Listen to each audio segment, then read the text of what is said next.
আসসালামু আলাইকুম ওয়া রাহমাতুল্লাহি ওয়া বারাকাতুহু।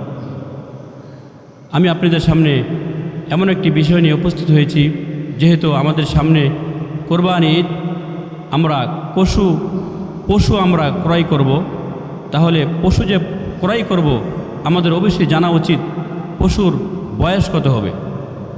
তাহলে চলুন আমরা জেনে নেই পশুর বয়স কত হলে এই পশু দ্বারা কোরবানি করা যাবে।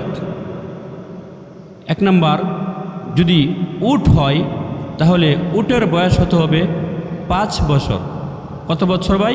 5 বছর।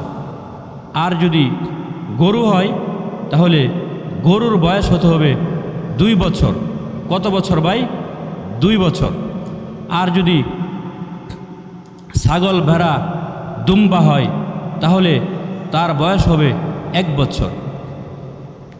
তাহলে এখান থেকে আরেকটা বিষয় জানার আছে, যদি দুম্বা অথবা ভেড়া হয় তাহলে এটার বয়স যদি 6 মাস হয়, কিন্তু দেখতে শুনতে তার গঠন দেখা যায় বড়, তাহলে এর দ্বারা কোরবানি করা বৈধ হবে। আর বকরির ক্ষেত্রে কিন্তু তা হবে না। বকরি বা খাসির ক্ষেত্রে 1 বছর হতে হবে, তাহলেই কোরবানি হয়ে যাবে ইনশাআল্লাহ তাআলা।